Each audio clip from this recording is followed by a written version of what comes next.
Alright, we are going to do another 3 packs right now because we are going to crack 3 to celebrate the United States launching 2 astronauts into orbit from our soil.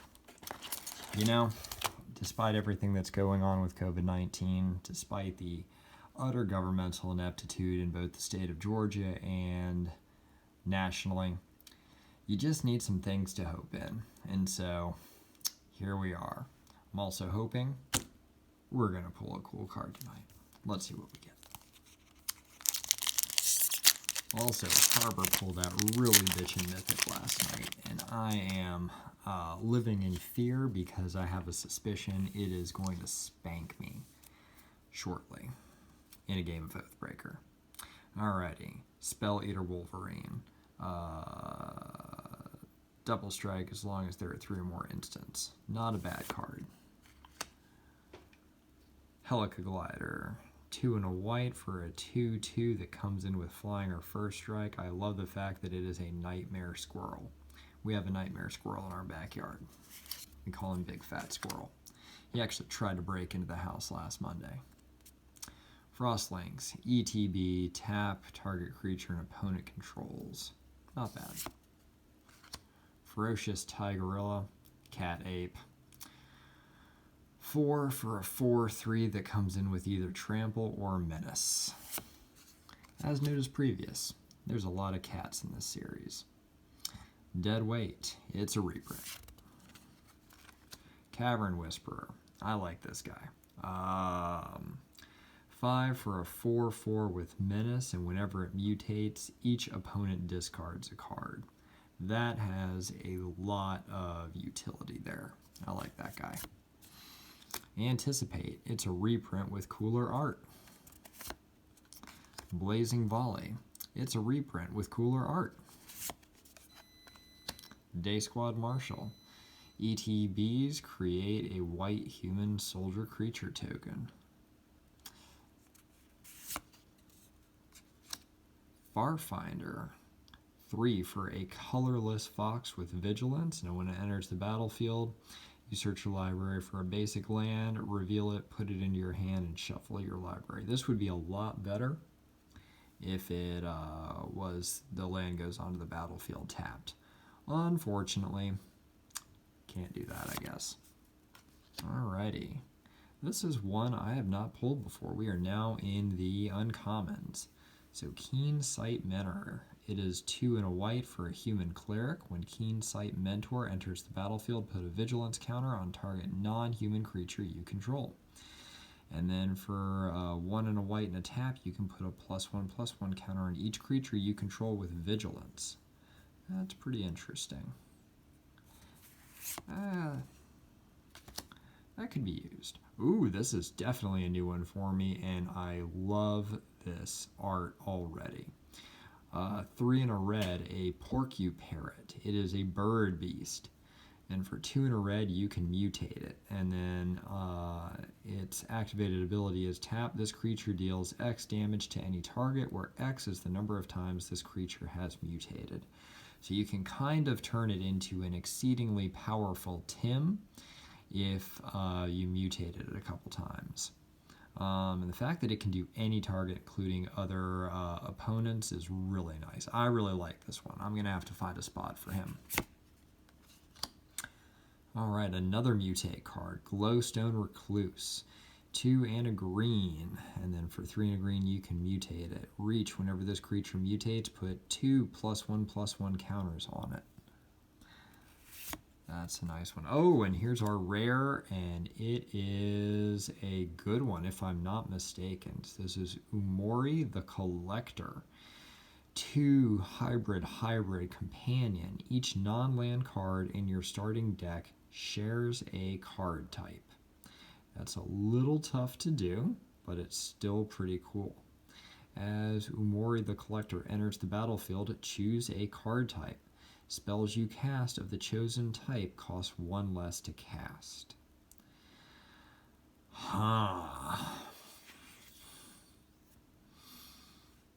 I feel like there is a way that this could be really used. I don't know if it's an EDH card.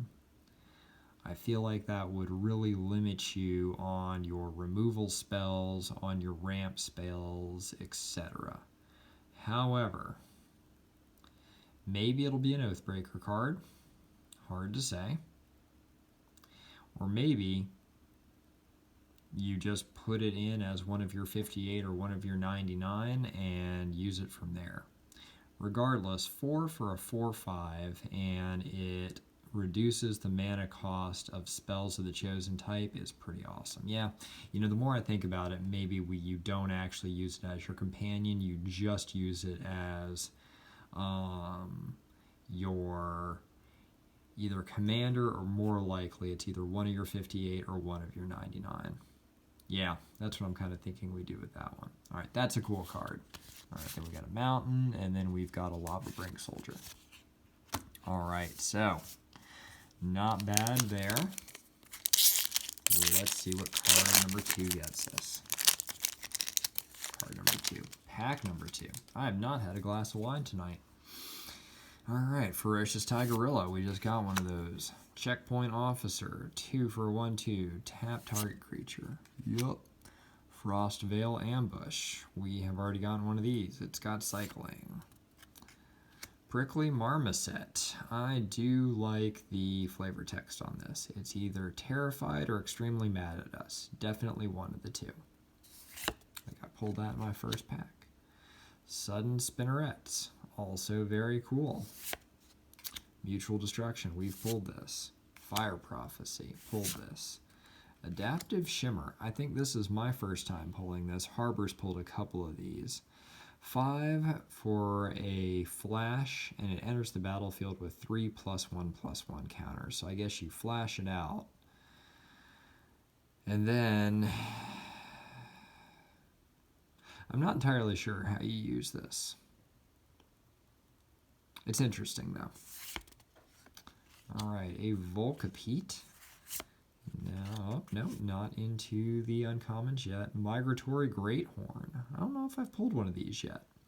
So 3 and a green for a 3/4 beast, and you can, for 2 and a green, mutate. Whenever this creature mutates, search your library for a basic land card, put that onto the battlefield tap, then shuffle it. So that's actually pretty cool. You mutate it, and then you basically get to ramp. That's helpful. All right, Jubilant Skybonder, 1 hybrid. Flying. Creatures you control with flying have spells your opponent casts that target this creature cost 2 more to cast. So if you're doing like a flying sort of tribal-ish deck, that would actually be very impressive. Cool art though, I like that. Looks good.